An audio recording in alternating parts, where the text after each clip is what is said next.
ए bye, हाजे सेके.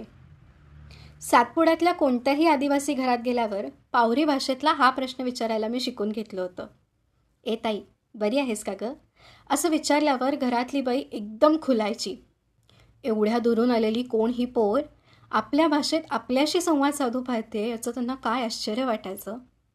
नर्मदा नदीच्या खोऱ्यात सातपुड्याच्या कुशीत असताना आपण खरोखर एका विलक्षण जगात असतो. इथे रस्ते नाहीत, वीज नाहीत, सोलारच्या अंधुक प्रकाशात काही घरं उजळून निघतात, पण शिक्षण नावाचा बल्ब मात्र फारसा कुठं पेटत नाही. तरीही डोंगर दर्यात फिरून, नदीत पोहून, गुराढोरांमागं पळत इथली मुलं अमूल्य ज्ञान कमवतात.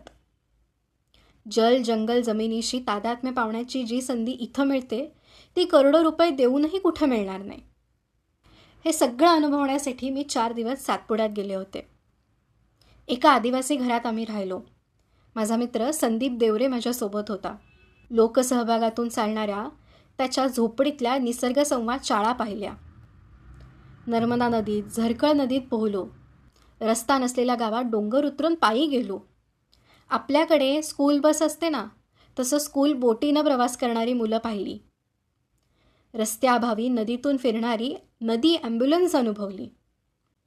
पण हे सगळं पाहिल्यानंतरही फक्त एकच गोष्ट माझ्यासोबत राहिली.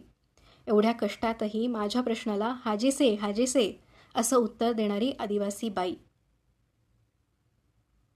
या सगळ्याचा लेखाजोखा मी यंदाच्या अक्षरलिपीच्या दिवाळी अंकात मांडला आहे. नक्की वाचा.